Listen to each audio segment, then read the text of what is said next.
Assalamualaikum warahmatullahi wabarakatuh.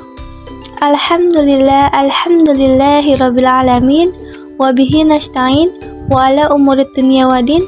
Wassalatu wassalamu ala asrofil anbiya'i wal mursalin wa ala alihi washabihi ajmain. Amma ba'du.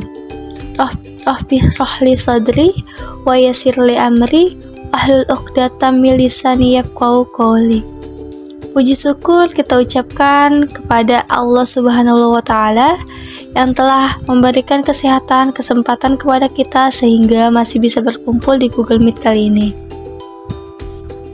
Salawat serta salam tak lupa pula kita hadirkan kepada Rasulullah Shallallahu Alaihi Wasallam, yang mana insya Allah kita akan mendapatkan syafaatnya di yaumul akhir nanti. Amin amin. Yang saya hormati kepada Ibu Rida Ristiana, SEMAK CIKNR CR CFR CFTAK selaku dosen pengampu mata kuliah manajemen perpajakan. Perkenalkan, kami dari kelompok 6. Saya Siti Badriah sebagai moderator. Pada hari ini saya akan membimbing jalannya presentasi. Sebelum itu, saya akan memperkenalkan anggota kelompok saya, yaitu yang pertama ada Delki Saputra dengan NIM 20060200028.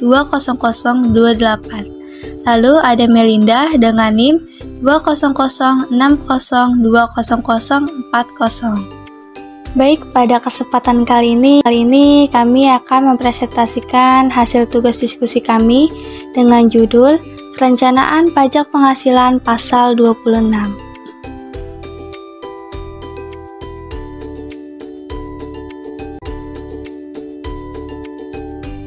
Baik, di sini ada pokok pembahasan mengenai perencanaan pajak penghasilan pasal 26. Yang pertama yaitu memahami siapa saja pemotong PPh pasal 26. Yang kedua, memahami objek dan tarif pemotongan PPh pasal 26. Yang ketiga, mencermati royalti dan sewa dan penghasilan lain sehubungan dengan penggunaan harta sebagai objek PPh pasal 26. Yang keempat, mencermati imbalan sehubungan dengan jasa, pekerjaan, dan kegiatan. Yang kelima, memanfaatkan klausul tax treaty atau P3B. Yang keenam, mencermati istilah beneficial owner di dalam P3B. Yang ketujuh, menentukan saat pemotong PPh pasal 26. Lalu yang terakhir, membuat kode unik pada deskripsi jurnal transaksi. Nah, untuk pembahasan ke-1, kedua, serta ketiga akan dibahas oleh saya sendiri. Lalu untuk pembahasan keempat serta kelima akan dibahas oleh Delki Saputra. Lalu untuk pembahasan keenam, ketujuh, serta terakhir akan dibahas oleh Melinda. Baik, di sini saya akan membahas mengenai siapa saja pemotong PPh pasal 26. Ketentuan siapa saja pemotongan PPh pasal 26 diatur di dalam pasal 26 Undang-Undang Pajak Penghasilan sebagaimana dikutip di bawah ini. Pasal 26 Ayat 1 menyatakan atas penghasilan tersebut di bawah ini. Dengan nama dan dalam bentuk apapun yang dibayarkan, disediakan untuk dibayarkan, atau telah jatuh tempo pembayarannya oleh badan pemerintah, subjek pajak dalam negeri, penyelenggara kegiatan, bentuk usaha tetap, ataupun perwakilan perusahaan luar negeri lainnya kepada wajib pajak luar negeri selain bentuk usaha tetap di Indonesia dipotong pajak sebesar 20% dari jumlah bruto oleh pihak yang wajib membayarkan. Berdasarkan ketentuan di atas, pemotong pajak penghasilan pasal 26 meliputi yang pertama yaitu ada badan pemerintah, yang kedua subjek pajak dalam negeri, yang ketiga penyelenggara kegiatan, yang keempat bentuk usaha tetap, yang kelima perwakilan perusahaan luar negeri lainnya. Baik, untuk pembahasan yang kedua yaitu mengenai memahami objek dan tarif pemotongan PPh pasal 26. Objek PPh pasal 26 di sini yaitu merupakan gabungan objek PPh pasal 21 dan PPh pasal 23. Perbedaannya itu hanya terletak pada subjek pajaknya, yaitu pihak yang menerima penghasilan. Nah, jika penerima penghasilannya merupakan wajib pajak luar negeri, pengenaan pajaknya mengacu pada pasal 26 Undang-Undang Pajak Penghasilan. Nah, untuk menerapkan perencanaan PPh pasal 26 agar efisien, pajak bisa ditingkatkan dengan langkah pertama yaitu memahami ketentuan PPh pasal 26, lalu objek pemotongan PPh pasal 26 secara ringkas terlihat pada tabel 12.1.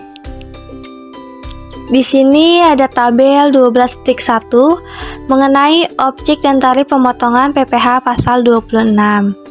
Nah, di sini juga ada jenis-jenis objek PPh-nya, lalu ada tarif PPh-nya. Nah, untuk yang pertama yaitu dividen, dikenakan tarif sebesar 20% dikali jumlah bruto. Lalu yang kedua, ada bunga termasuk premium, diskonto, dan imbalan sehubungan dengan jaminan pengembalian utang. Dikenakan tarif PPh-nya sebesar 20% dikali jumlah bruto. Yang ketiga, ada royalti, sewa, dan penghasilan lain sehubungan dengan penggunaan harta. Dikenakan tarif PPh-nya sebesar 20% dikali jumlah bruto. Yang keempat, ada imbalan sehubungan dengan jasa, pekerjaan, dan kegiatan. Dikenakan tarif PPh-nya sebesar 20% dikali jumlah bruto. Yang kelima, ada hadiah dan penghargaan. Dikenakan tarif PPh-nya sebesar 20% dikali jumlah bruto. Lalu yang keenam ada pensiun dan pembayaran berkala lainnya. Dikenakan tarif PPh-nya sebesar 20% dikali jumlah bruto. Yang ketujuh ada premis web dan transaksi lindung nilai lainnya. Dikenakan tarif PPh-nya sebesar 20% dikali jumlah bruto. Serta yang kedelapan yaitu adanya keuntungan karena pembebasan utang. Dikenakan tarif PPh-nya sebesar 20% dikali jumlah bruto. Yang kesembilan yaitu adanya penghasilan dari penjualan atau pengalihan harta di Indonesia, kecuali yang diatur dalam pasal 4 ayat 2 Undang-Undang Pajak Penghasilan, yang diterima atau diperoleh wajib pajak luar negeri selain bentuk usaha tetap di Indonesia. Hal ini itu berdasarkan keputusan Menteri Keuangan nomor 434 garis miring KMK nomor 4 garis miring 1999. Nah, nomor 9 ini itu dikenakan tarif PPh-nya itu sebesar 20% dikali 25% dikali harga jual. Yang ke-11 yaitu mengenai penghasilan dari penjualan atau pengalihan saham sebagaimana dimaksud dalam pasal 18 ayat 3C Undang-Undang Pajak Penghasilan sesuai dengan Peraturan Menteri Keuangan nomor 258 garis miring PMK nomor 3 garis miring 2008. Dikenakan tarif PPh-nya itu sebesar 20% dikali 25% dikali harga jual. Yang terakhir yaitu penghasilan kena pajak atau PHKP sesudah dikurangi pajak dari suatu bentuk usaha tetap di Indonesia. Dalam hal penghasilan tersebut tidak ditanamkan kembali di Indonesia.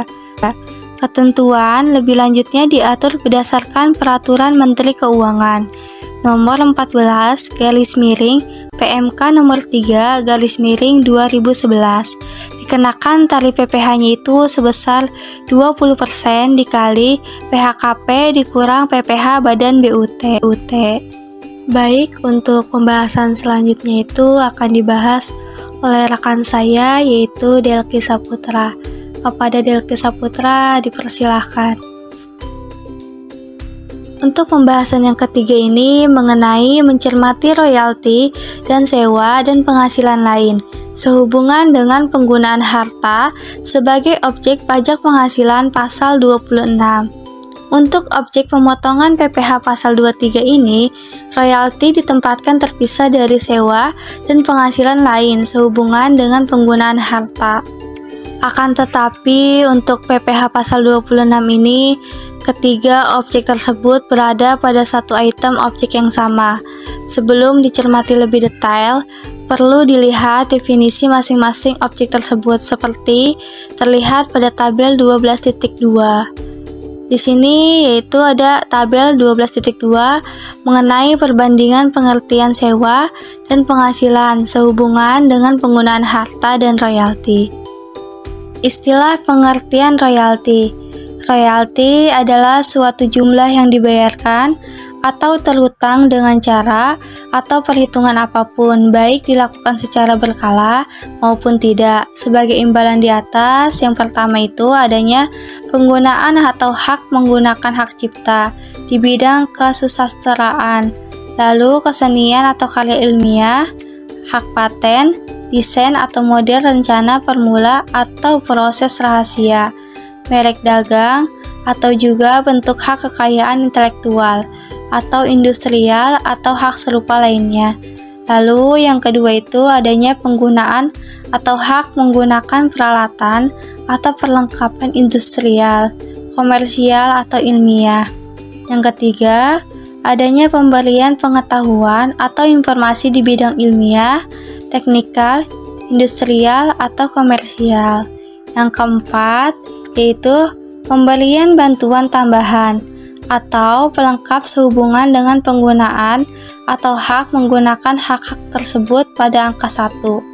Penggunaan atau hak menggunakan peralatan atau perlengkapan tersebut pada angka 2, atau pemberian pengetahuan atau informasi tersebut pada angka 3. Berupa yang pertama itu adanya penerimaan atau hak menerima rekaman gambar atau rekaman suara atau keduanya yang mana disalurkan kepada masyarakat melalui satelit, kabel, serat optik atau teknologi yang serupa.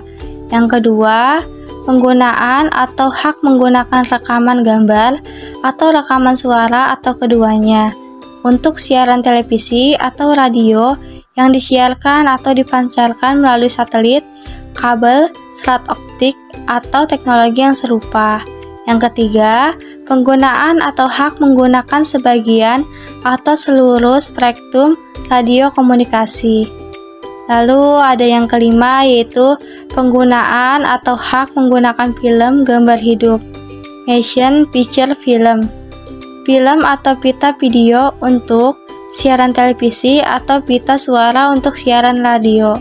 Dan yang terakhir yaitu adanya pelepasan seluruhnya atau sebagian hak yang berkenan dengan penggunaan atau pemberian hak kekayaan intelektual industrial atau hak-hak lainnya sebagaimana diatur di atas sesuai dengan pasal 6 ayat 1 huruf H Undang-Undang Pajak Penghasilan. Lalu istilah yang kedua itu mengenai sewa dan penghasilan lain sehubungan dengan penggunaan harta. Penghasilan yang diterima atau diperoleh sehubungan dengan kesepakatan untuk memberikan hak menggunakan harta selama jangka waktu tertentu baik dengan perjanjian tertulis maupun tidak tertulis, sehingga hal tersebut dapat digunakan oleh penerima hak selama jangka waktunya itu yang telah disepakati, sesuai dengan edaran Dirjen Pajak nomor SS-35-PJ-2010. Selanjutnya mencermati imbalan sehubungan dengan jasa, pekerjaan, dan kegiatan. Isu pemotongan PPh pasal 26 yang paling sering terjadi adalah transaksi jasa, pekerjaan, dan atau kegiatan dilakukan oleh wajib pajak luar negeri. Cakupan jasa, pekerjaan, dan kegiatan itu sangat luas dan di dalam pasal 26 UU PPh tidak dijelaskan lebih rinci. Memanfaatkan klausul tax treaty atau P3B. Dalam hal penerima penghasilan yang merupakan wajib pajak luar negeri bersedia dipotong PPh, tidak ada isu esensial bagi pemotong PPh.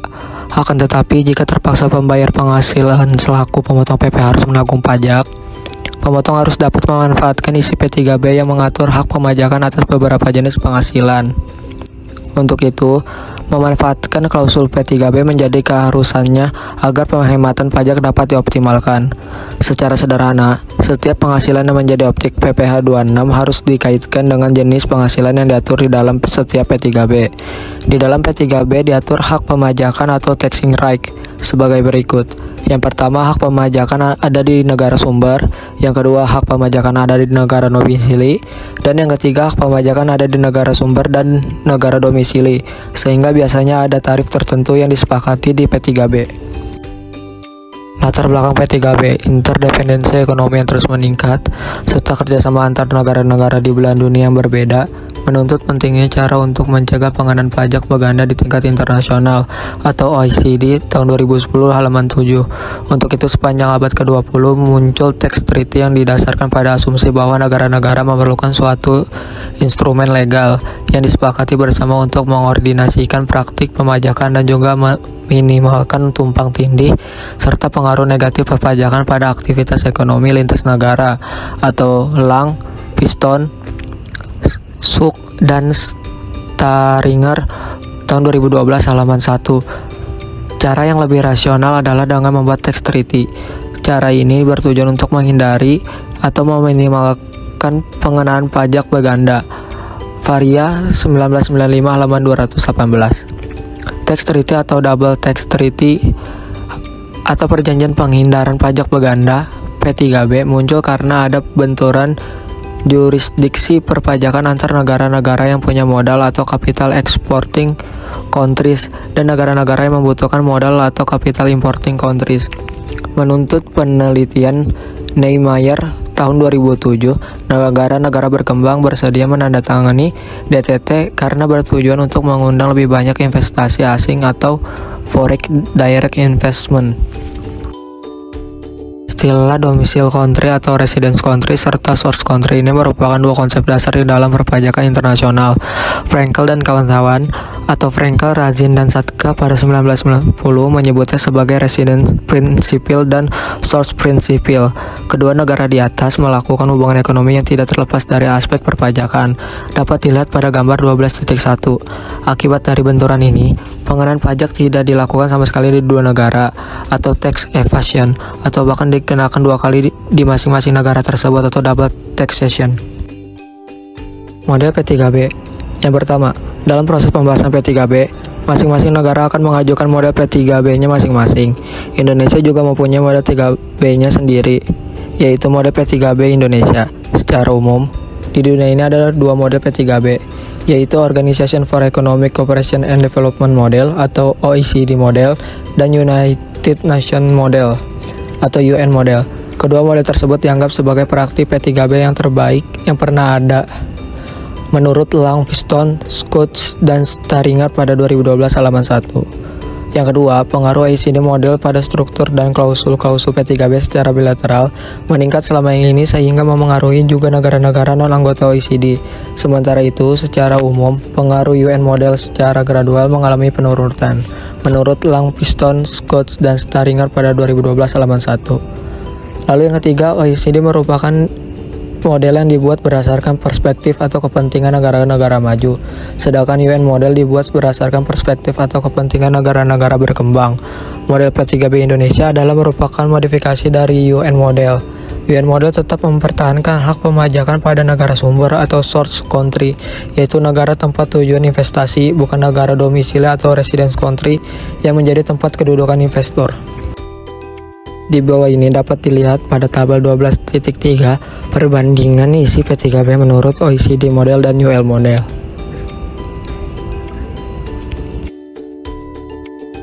Berikut merupakan lanjutan dari tabel 12.3.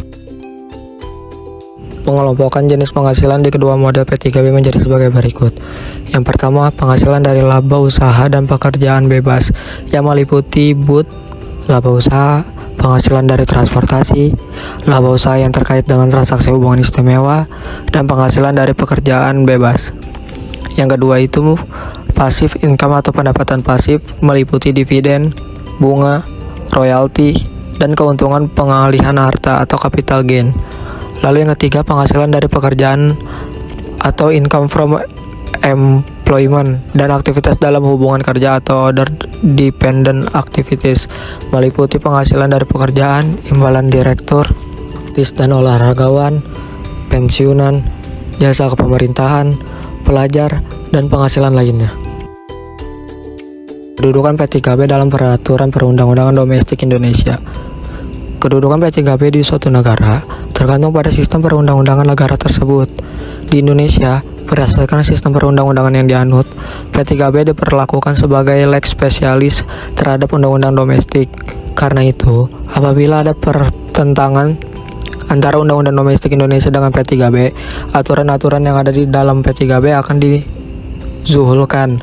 Hal di atas ditegaskan di dalam pasal 32A Undang-Undang PPH tahun 2000 atau Undang-Undang Nomor 17 tahun 2000. Ketentuan tersebut menyatakan bahwa pemerintah berwenang untuk melakukan perjanjian dengan pemerintah negara lain dalam rangka penghindaran pajak berganda dan pencegahan pengelakan pajak. Kewenangan pemerintah tersebut bertujuan untuk meningkatkan hubungan ekonomi dan perdagangan dengan negara lain. Untuk itu, diperlakukan suatu perangkat hukum yang berlaku khusus atau lex specialis dan mengatur hak pemajakan dari masing-masing negara. Cara memanfaatkan klausul P3B. Dirjen Pajak telah menerbitkan Peraturan Dirjen Pajak No. 61/PJ/2009 dan Peraturan Dirjen Pajak Nomor 24/PJ/2010 yang mengatur tata cara pencapaian P3B. Peraturan tersebut berfungsi sebagai pedoman dan bertujuan untuk memberikan kepastian hukum. Hal-hal yang perlu dicermati dari pedoman dari kantor pajak tersebut adalah bahwa pemotong atau pemungut PPh pasal 26 harus melakukan pemotongan atau pemungutan pajak sesuai dengan ketentuan yang diatur dalam P3B. Dalam hal yang pertama, penerima penghasilan bukan subjek pajak dalam negeri Indonesia. Yang kedua, persyaratan administratif untuk menerapkan ketentuan yang diatur dalam P3B telah dipenuhi. Dan yang ketiga, tidak terjadi penyalahgunaan P3B oleh WPLN sebagaimana dimaksud dalam ketentuan tentang pencegahan penyalahgunaan P3B. Di bawah ini dapat dilihat pada tabel 12.4 mengenai persyaratan penggunaan klausul P3B. Di bawah ini merupakan lanjutan dari tabel 12.4. Mencermati istilah beneficial owner di dalam P3B. Dengan mengacu pada pasal 26 ayat 1A UU PPH, pemotongan PPh pasal 26 perlu mencermati negara atau tempat kedudukan wajib pajak luar negeri yang tidak memiliki BUT di Indonesia dan menerima penghasilan dari Indonesia. Hal yang perlu dicermati adalah negara domisili wajib pajak luar negeri tersebut harus merupakan negara tempat tinggal atau tempat kedudukan wajib pajak luar negeri yang sebenarnya menerima manfaat dari penghasilan tersebut atau yang disebut dengan beneficial owner. Ketentuan di atas muncul karena seolah-olah wajib pajak luar negeri yang menunjukkan surat keterangan domisili dari suatu negara yang mempunyai P3B yang paripurna dengan Indonesia. Wajib pajak tersebut secara langsung dapat menikmati fasilitas penurunan tarif, Pada kenyataannya, menurut P3B yang bersangkutan, wajib pajak dalam negeri dari negara mitra perjanjian dapat menikmati pengurangan tarif apabila wajib pajak tersebut adalah beneficial owner dari penghasilan berupa dividen, bunga, royalti, dan bukan receiving income. Sebelum UU PPH 2008 berlaku, Dirjen Pajak telah menegaskan pengertian beneficial owner melalui surat edarannya, Surat Edaran Dirjen Pajak nomor SE strip 04-PJ 34-2005. Pengertian beneficial owner diuraikan sebagai berikut.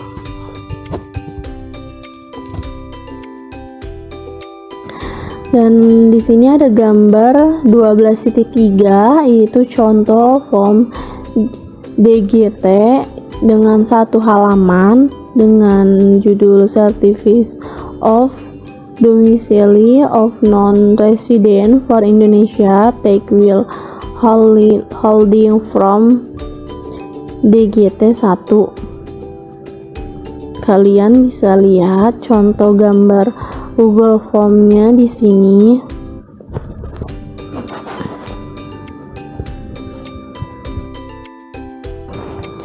Dan selanjutnya itu masih sama dengan gambar 12.1 contoh form DGT 1 dengan halaman yang kedua. Kalian bisa lihat sendiri di sini gambarnya seperti ini.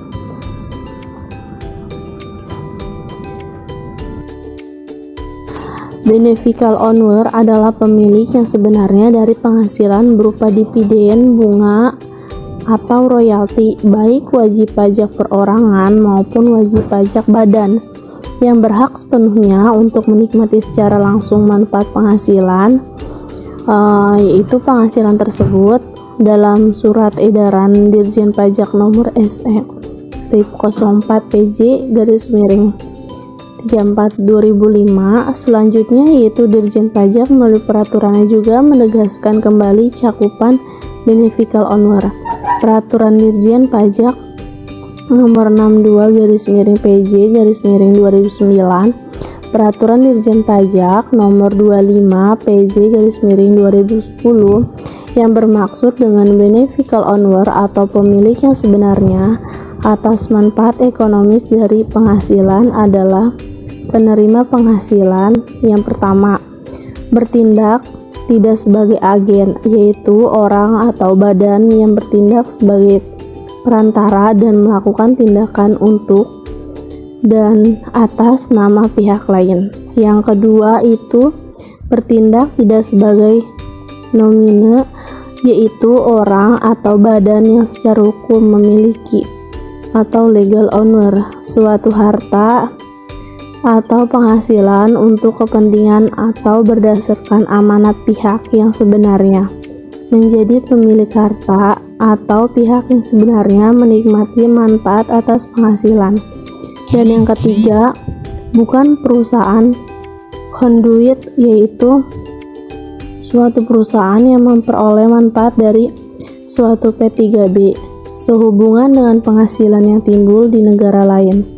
Sementara manfaat ekonomis dari penghasilan tersebut dimiliki oleh orang-orang di negara lain yang tidak dapat memperoleh hak manfaat P3B apabila penghasilan tersebut diterima langsung.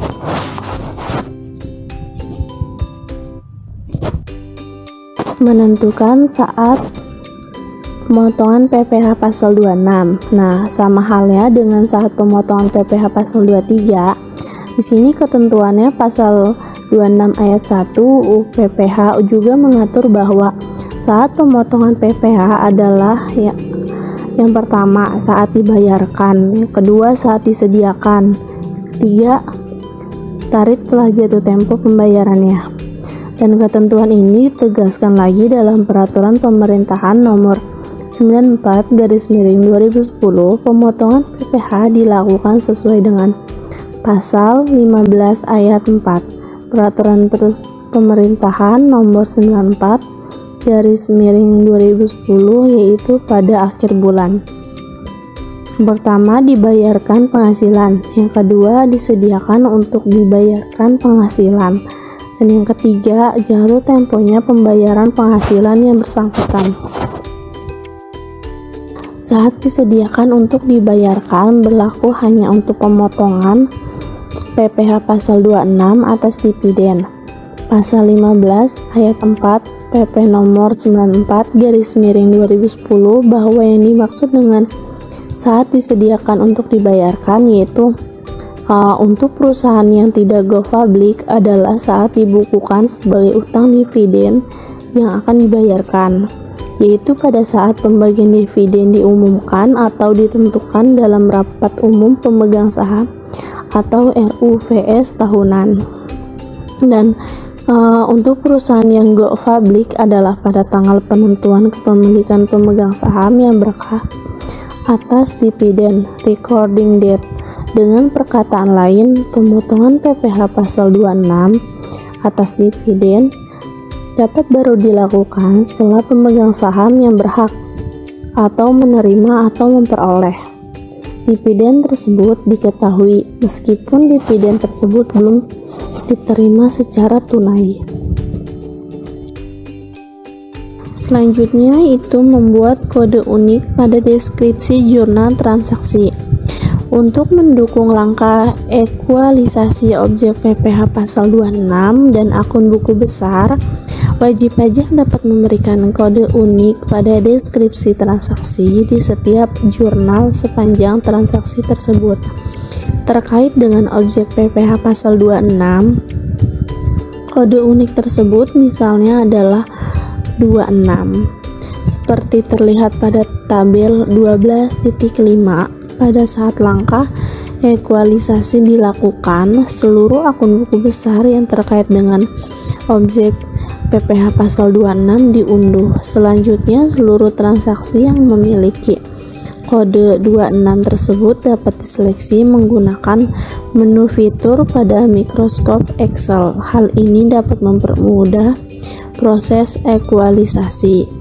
Baik, di sini ada tabel 12.5 dengan penggunaan kode unik PPh pasal 26 pada deskripsi jurnal transaksi.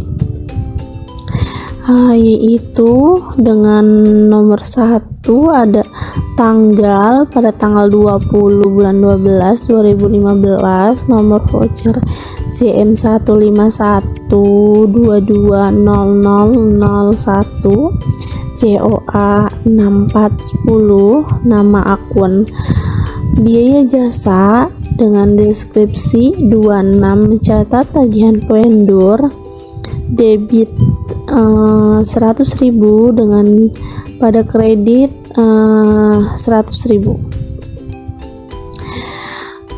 Yang kedua itu pada tanggal 31 bulan 1 2016 JM strip 160 131 001 dengan COA 2110, nama akun utang usaha dengan deskripsi mencatat utang PPh pasal 26, debitnya 20.000 pada kredit yaitu 20.000. Yang ketiga itu pada tanggal 10 bulan 2 2016, nomor voucher BB strip 160210001 dengan COA 2203, nama akun utang PPh 26 dengan deskripsi pembayaran PPh ke kas negara dengan nominal 20.000 di kredit dan di kredit 20.000. Yang keempat itu pada tanggal 12 bulan 2 2016 BB nomor voucher BB dengan nomor voucher 1602120001 dengan COA 2110 utang usaha dan deskripsi pelunasan tagihan dengan nominal di debit 80.000 dan di kredit Rp80.000.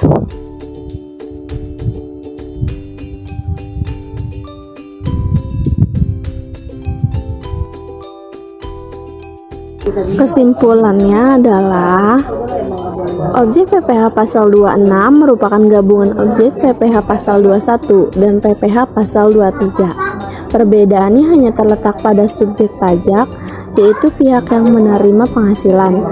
Jika penerima penghasilan yang merupakan wajib pajak luar negeri, pengenaan pajaknya mengacu pada pasal 26 UU PPh. Untuk menerapkan perencanaan PPh pasal 26 agar efisiensi pajak ditingkatkan, langkah pertamanya adalah memahami ketentuan PPh pasal 26. Dan untuk objek pemotongan PPh pasal 23, royalti ditetapkan terpisah dari sewa dan penghasilan lain sehubungan dengan penggunaan harta. Akan tetapi untuk PPh pasal 26, ketiga objek tersebut berada pada satu item objek yang sama. Isu pemotongan PPh pasal 26 yang paling sering terjadi adalah transaksi jasa, pekerjaan, dan kegiatan yang dilakukan oleh pajak luar negeri. Cakupannya jasa, pekerjaan, dan kegiatan itu sangat luas dan di dalam pasal 26 UU PPh tidak dijelaskan lebih rinci. Baik, cukup sekian kesimpulan dari materi yang kami sampaikan. Wassalamualaikum warahmatullahi wabarakatuh. Terima kasih.